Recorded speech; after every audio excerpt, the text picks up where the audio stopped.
You're listening to a Frequency Podcast Network production in association with City News.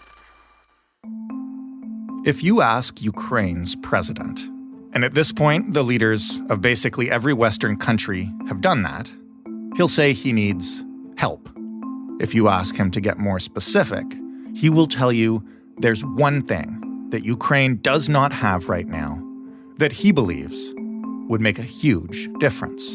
And I'm hoping that other countries will follow the same suit. We're asking for more of your leadership in these efforts. Justin and all of our friends of Ukraine, please understand how important it is for us to close our airspace from Russian missiles and Russian aircrafts. But so far, President Zelenskyy has heard no from every country and NATO member he has pleaded with for a no-fly zone. Why is that? What would a no-fly zone over Ukraine look like? How would it work? Who would enforce it? How much would it help? And how much could it hurt? Not just Ukraine, but everyone's hopes for peace. I'm Jordan Heath Rawlings. This is The Big Story. Abby Shull is the junior military and defense reporter at Business Insider. Hey, Abby. Hi.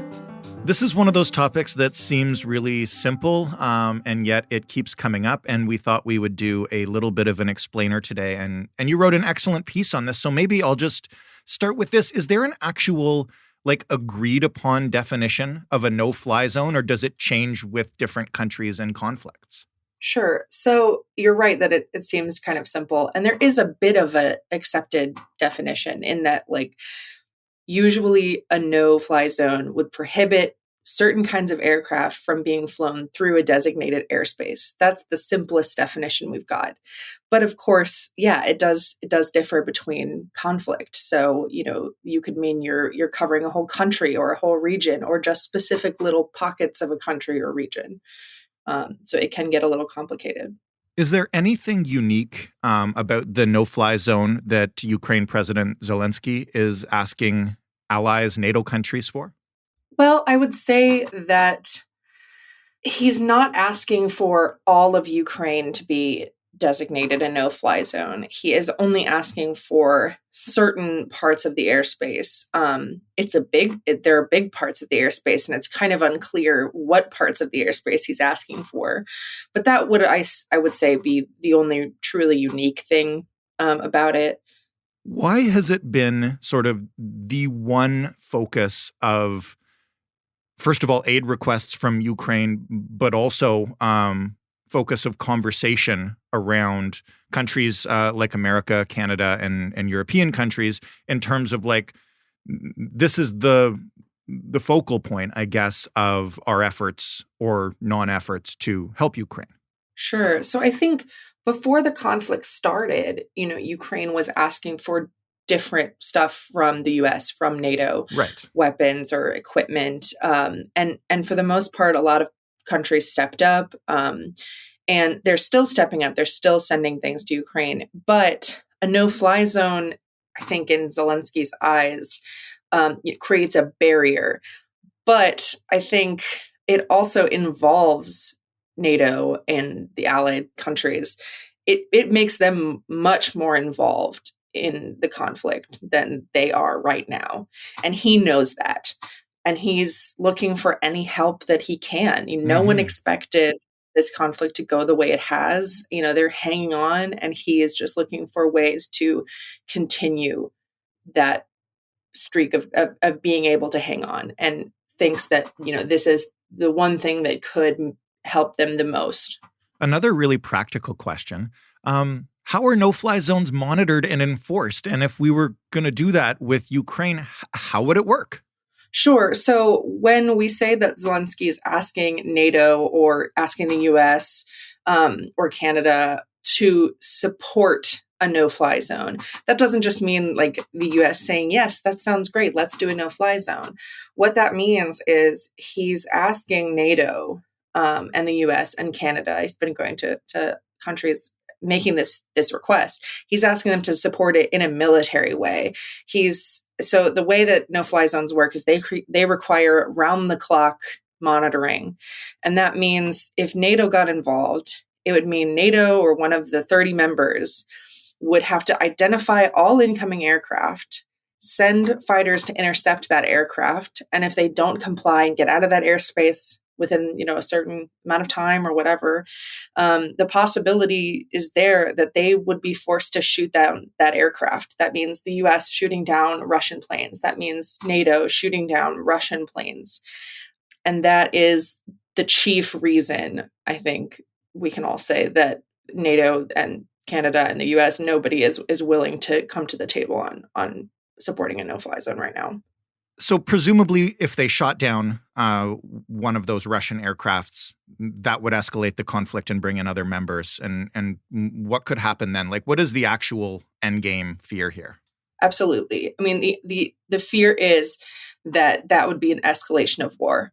That would be an escalation of the conflict, a huge escalation. I mean, Vladimir Putin weeks ago said that a declaration of a no-fly zone, by even just a declaration of it, not even the support of it, not even shooting down a plane, the declaration of a no-fly zone, Russia would take that as participation in the conflict.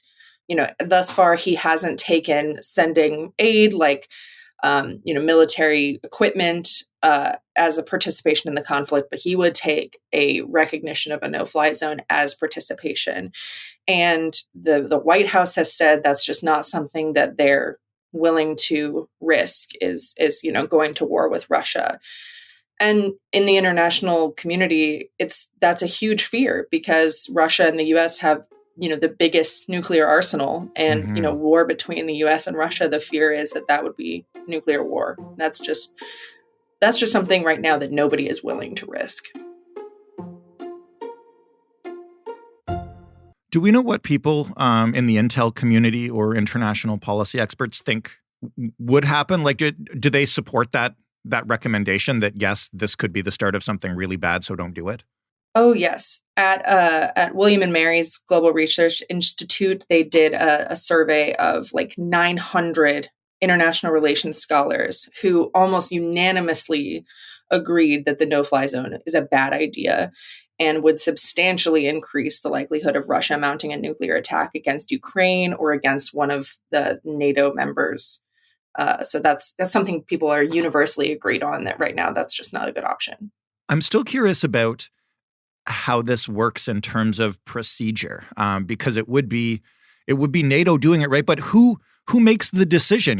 He's asked the White House, is it America making this decision? If NATO makes it together, do they get together and vote on it? Like, who actually has the power to make that call? That's a good question. In this particular conflict, it's not totally clear just yet. I mean, I don't think that the U.S. would move without input from other NATO powers. In 2011, there was a no-fly zone put in Libya during the first civil war there, and that was something that was voted on by the UN. So it could be that is something that would happen here if this were an issue that even was going to be brought to the table. I was going to ask you about the last time it was used in Libya. Do we know if it actually worked or accomplished goals? I guess one of the things I'm trying to figure out is even if we put it in over Ukraine, if it would be effective. I mean, it's hard to compare what a no-fly zone would do in Ukraine against Russia with what a no-fly zone has done in the past. Okay. So maybe start with Libya then and let us know about the past, and then we'll talk about the current situation. Yeah. So, I mean, Libya is the most recent. It happened in 2011. Before that, it had been about 20 years or 15 years at least since there had been a no-fly zone put in. And in that case, that pitted NATO forces against much weaker opponents, with much older aircraft and inadequate air defenses that are just no match for NATO's offense at all. There's just no competition there. So, that was an easier call, I think. But also, historically, no-fly zones have done very little to stop the worst abuses in conflicts like that, because the main conflict in Libya was conducted on the ground. It wasn't being conducted in the air. The no-fly zone was kind of an option, but there was really more to be done on the ground. What do we know about where the damage to Ukrainian cities is coming from? I know we've seen footage of Russian jets making runs over these cities, but in terms of the casualties being inflicted, are they coming from the air? Sure. So certainly there are attacks coming from the air, but what's surprising here is that a lot of the Russian attacks are long-range cruise missiles that are being launched from Russian airspace into Ukraine. That's surprising because most researchers, I think, expected Russia's Air Force to play a much bigger role in Ukraine than it has so far. And in fact, U.S. officials have noticed that Russian jets are deliberately avoiding parts of Ukrainian airspace because they're a little risk averse to losing their jets. They've lost 13 aircraft in the war as of March 17th. Those Russian jets aren't even entering Ukrainian airspace. They're launching these aerial-mounted cruise missiles at Ukraine from planes in the Russian side. That's been the case in a lot of this conflict. You mentioned that the last time a no-fly zone was used, it was kind of no contest in terms of air power. What do we know? And again, not saying that this will happen at all, but should a no-fly zone be enacted, what do we know about how much more difficult Russian air power could be to defend against than in Libya? So Justin Bronk, who's an aerial combat expert at the Royal United Services Institute, he's said in the past that basically this no-fly zone would be ineffective in halting the conflict on the bombardments on Ukrainian cities. And that's just because we haven't seen a show of force by the Russian Air Force, the Russian aerospace forces. And that is surprising. And it sort of calls into question what the Russian Air Force is capable of. I would say it's hard to say. Obviously, the Russian Air Force is historically, a much more capable adversary than we saw in Libya, and, would be much more evenly matched with someone like the United States or the NATO powers. I just want to ask you in general, as somebody who covers this stuff and has been paying a lot of close attention to it, how surprised are you, not just with Russia's Air Force, but with the Russian military in general? I know it's been an ongoing theme throughout this conflict. Yeah, it's sort of daily we're surprised by things that is happening. We're very surprised by how many really high-ranking Russian officials are being killed in Ukraine. It's surprising that they're there on the ground with their forces. It's surprising that they're being lost so easily. And frankly, the thing with the Russian Air Force is shocking. We sort of expected, the Russian Air Force would enter and take over the air power within days, and that just did not happen and continues to not happen. I don't think people expected Kyiv to stand this long. We expected it to fall within days. It just hasn't. The Russian forces seem a lot more disorganized than most people expected, most researchers expected.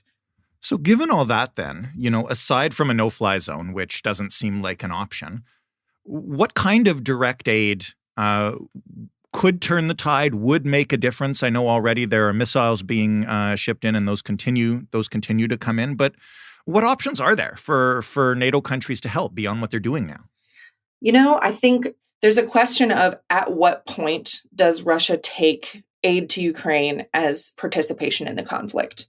And, we've already seen the U.S. decline to send certain kinds of aid to Ukraine because they think, that's maybe one step too far, but then, we'll send other kinds. So right now, I think the conflict's at a bit of a stalemate. We're not really sure what Ukraine would need or what the NATO powers would be able to give without provoking Russia into something, a larger conflict. At that point, is there the potential for a situation in which a no-fly zone or even just more direct intervention from NATO becomes a more obvious choice or necessary? Like, what would that situation look like? Or is that just a non-starter because of the nuclear question? I mean, I think it's certainly, in general, a non-starter because of the nuclear question. NATO is just not going to get involved unless Russia attacks another NATO power. If something were to happen in Poland or right, a member of NATO, it gets attacked, I think that would be where a no-fly zone or some other solution would come into play. But I just don't think we're going to see that unless another NATO ally is provoked. Can you just generally maybe explain what aid NATO countries have given and what they've declined to give so far other than the no-fly zone? Sure. So there's been anti-aircraft weapons given, Javelin missile systems have been given. The U.S. also, there was a report that said they redirected some helicopters that were originally intended for Afghanistan to Ukraine. Mostly things like that. There's also been, emergency food, surgery and medical kits, thermal blankets, sanitation supplies. Germany famously donated a batch of military helmets and then went back and gave some more significant military equipment. So it's mostly been aid like that. Last thing I'll ask you, just given what you just mentioned about the conflict kind of settling into a stalemate, what are you and your fellow reporters who are sort of looking at the big picture of this, what will you be watching for over the next few days or week to see kind of which direction this might go? Sure. I mean, we've seen that Russia has an ability to regroup, rethink their tactics pretty quickly. So we're going to be watching for that, watching to see, are they going to get the aerospace forces more involved? Are we going to see more jets in Ukraine?